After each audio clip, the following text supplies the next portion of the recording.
வணக்கம். நீங்கள் இணைந்து கொண்டிருப்பது நியூஸ் ஃபர்ஸ்டின் மதிய நேர பிரதான செய்திகளுடன்.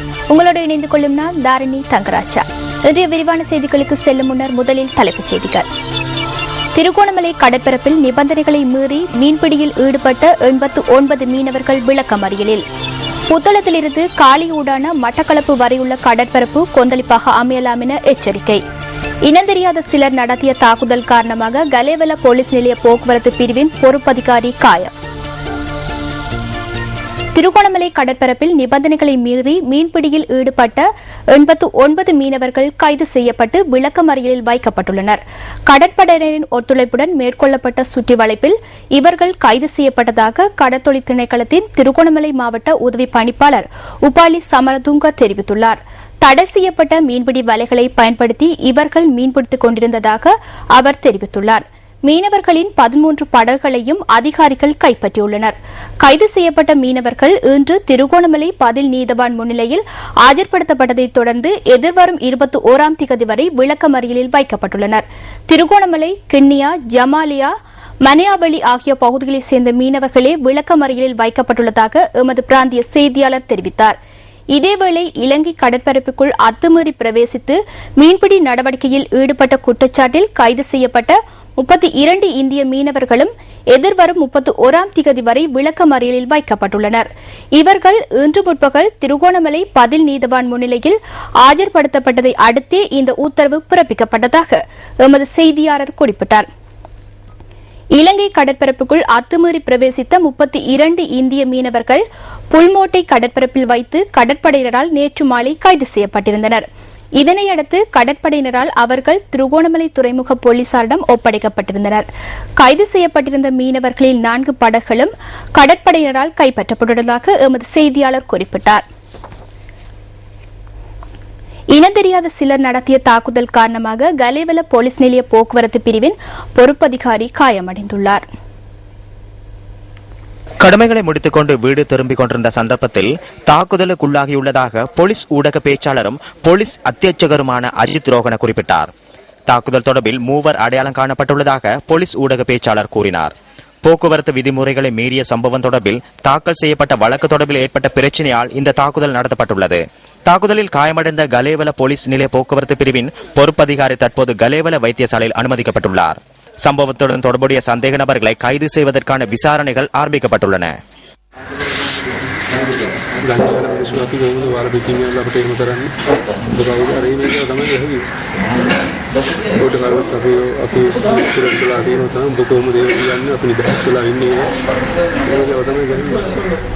பொதுநலவாய அரசு தலைவர்கள் மாநாட்டின் முன்னோடியாக ஏற்பாடு செய்யப்பட்டுள்ள வாகன தொடரணியின் 17ஆம் நாள் பயணம் இன்றாகும். MTV MBC ஊடக வலையமைப்பு, ஊடகத்துறை அமைச்சு மற்றும் தேசிய இளைஞர் சேவைகள் மன்றத்துடன் இணைந்து இந்த வாகன தொடரணியை ஏற்பாடு செய்துள்ளது.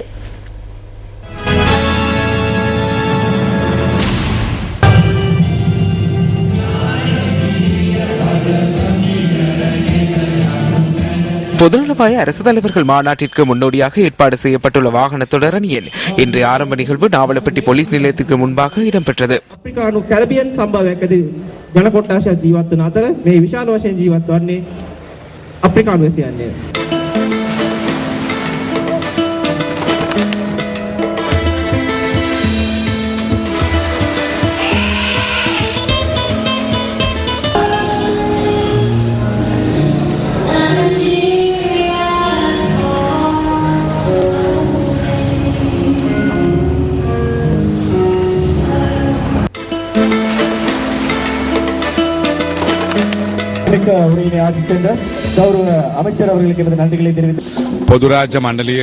பொதுநலவாய அரசு தலைவர்கள் மாநாட்டை முன்னிட்டு நடைபெறவுள்ள இளைஞர் மாநாடு தொடர்பில் பாரிய அளவிலான பிரசார நடவடிக்கைகள் முன்னெடுக்கப்பட்டு வருகின்றன. பல நகரங்களை கடந்து செல்லும் இந்த வாகன தொடரணி நாவலப்பிட்டிக்கு வந்துள்ளது.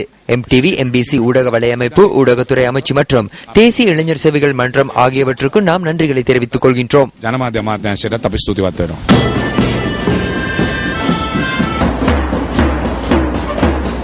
பின்னர் பொதுநலவாய அரசு தலைவர்கள் மாநாட்டிற்கு முன்னோடியாக ஏற்பாடு செய்யப்பட்டுள்ள வாகன தொடரணி நாவலப்பட்டியிலிருந்து நுவரெலியா நோக்கி தனது பயணத்தை ஆரம்பித்தது.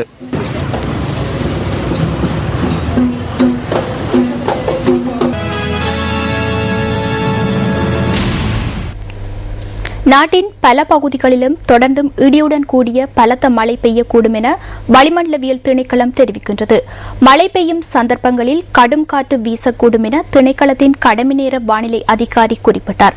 கடந்த 24 மணித்தியாலங்களில் அதிகளவிலான 144.8 மில்லிமீட்டர் மழை வீழ்ச்சி குருநாகலில் பதிவாகியுள்ளது. இதேவேளை மின் உற்பத்தி நிலையங்களை அண்மித்த பகுதிகளிலும் நேற்றிரவு பலத்த மழை வீழ்ச்சி பதிவாகியுள்ளதாக வளிமண்டலவியல் திணைக்களம் தெரிவிக்கின்றது. இதற்கமைய விக்டோரியாவில் 51 மில்லிமீட்டர் மழை வீழ்ச்சியும், போவதென்னவில் 30 மில்லிமீட்டர் மழை வீழ்ச்சியும், ரந்தம்பேவை அண்மித்த பகுதிகளில் 37 மில்லிமீட்டர் மழை வீழ்ச்சியும் பதிவாகியுள்ளது. இதனைத் தவிர நுவரெலியா மாவட்டத்தில் 42 மில்லிமீட்டர் மழை வீழ்ச்சி பதிவாகியுள்ளதாக வளிமண்டலவியல் திணைக்களம் குறிப்பிட்டுள்ளது. வளிமண்டலத்தில் நிலவும் குழப்ப நிலையால் நாட்டின் அநேகமான பகுதிகளில் இன்றும் இடியுடன் கூடிய பலத்த மழை பெய்யக்கூடும் என வளிமண்டலவியல் திணைக்களம் எதிர்ப்பு கூறியுள்ளது. மழை பெய்யும் சந்தர்ப்பங்களில் பலத்த காற்று வீசக்கூடும் எனவும் திணைக்களத்தின் தொடர்பாடல் பொறுப்பதிகாரி லக்ஷ்மி லதீப் குறிப்பிட்டார். நாட்டிற்கு அண்மித்த வளிமண்டல குழப்ப நிலை தொடர்ந்தும் காணப்படுகிறது. எனவே நாடு முழுவதும் இடியுடன் கூடிய மழை பிற்பகல் அல்லது இரவில் பரவலாக தொடர்ந்தும் பெய்யும். இடியுடன் கூடிய மழையின் போது தற்காலிகமாக அப்பிரதேசங்களில் கடும் காற்று வீசக்கூடும். இடிமின்னலால் ஏற்படும் சேதங்களை குறைத்துக் கொள்ள முன்னெச்சரிக்கை நடவடிக்கைகளை மேற்கொள்ளும்படி பொதுமக்களிடம் வேண்டுகிறோம். கடல் பிரதேசத்தை பொறுத்தவரையில் அம்பாந்தோட்டை தொடக்க மட்டக்களப்பு வரையிலான கடல் பிரதேசங்களுக்கு அப்பாற்பட்ட ஆழ்கடல் பிரதேசங்களில் மழை அல்லது இடியுடன் கூடிய மழை பெய்வதுடன் பிற்பகல் அல்லது இரவில் ஏனைய நாட்டை சூழ உள்ள கடல் பிரதேசங்களிலும் ஆங்காங்கே மழை அல்லது இடியுடன் கூடிய மழை பெய்யும். காற்று தென்மேற்கு திசையில் வீசும். அதன் வேகம் மணிக்கு 30 தொடக்கம் 40 கிலோமீட்டர் வரை காணப்படும். அத்துடன் இடியுடன் கூடிய மழையின் போது காற்றின் வேகம் மணிக்கு 60 கிலோமீட்டர் வரை வலிமை அடைய வாய்ப்புள்ளது. மேலும் அம்பாந்தோட்டை தொடக்கம் மட்டக்களப்பு வரையிலான கடல் பிரதேசங்களில் இருந்து 300 கிலோமீட்டர் தொலைவில் காணப்படுகின்ற கடல் பிரதேசங்களுக்கு அப்பாற்பட்ட கடல் பிரதேசங்களில் காற்றின் வேகம் மணிக்கு 80 கிலோமீட்டர் வரை உயர வாய்ப்பு உள்ளது.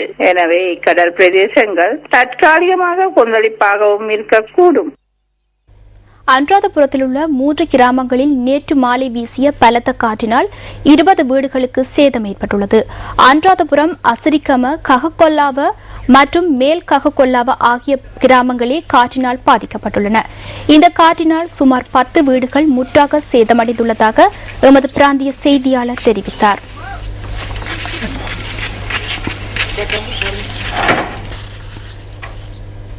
தேசிய போக்குவரத்து ஆணைக்குழுவிற்கு சொந்தமான பஸ்களில் முன்னெடுக்கப்படுகின்ற சேவைகள் தொடர்பில் ஆராயும் நடவடிக்கையொன்று புறக்கோட்டை வெஸ்டியன் மாவட்டத்தில் உள்ள பிரதான பஸ் தரிப்பிடத்தில் நேற்று நடைபெற்றது. தேசிய போக்குவரத்து ஆணைக்குழுவின் தலைவர் ரொஷான் குணவர்த்தன தலைமையில் இந்த நடவடிக்கை முன்னெடுக்கப்பட்டது. வார இறுதி பஸ் சேவை தொடர்பில் பஸ் ஊழியர்கள் மற்றும் நேர கணிப்பாளர்கள் சட்டத்தை மீறி செயற்படுவதாக கிடைத்த முறைப்பாட்டை அடிப்படையாக கொண்டே இந்த நடவடிக்கை முன்னெடுக்கப்பட்டது. வெஸ்டியன்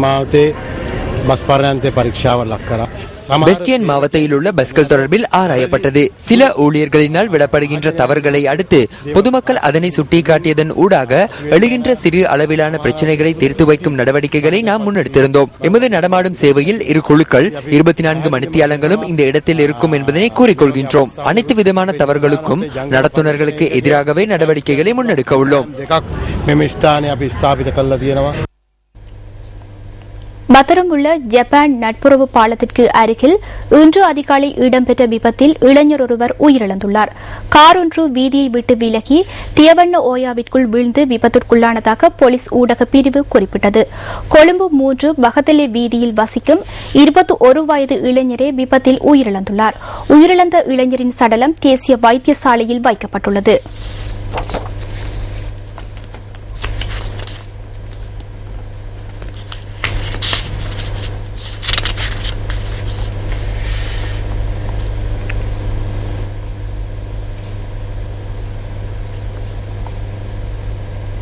புத்தளம் கல்வி வலயத்திற்குட்பட்ட மாம்புரி ரோமன் கத்தோலிக்க வித்தியாலயத்தின் பொன்விழாவை முன்னிட்டு பல்வேறு நிகழ்வுகள் பாடசாலையில் நேற்று மாலை நடைபெற்றது. கல்வி அதிகாரிகளினால் மங்கள விளக்கேற்றி இந்த நிகழ்வு ஆரம்பித்து வைக்கப்பட்டது.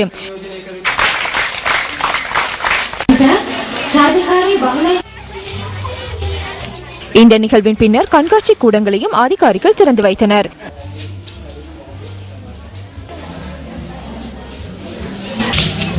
இந்த கண்காட்சி கூடங்களை மாணவர்கள் மற்றும் பொதுமக்கள் கண்டுகளித்தனர்.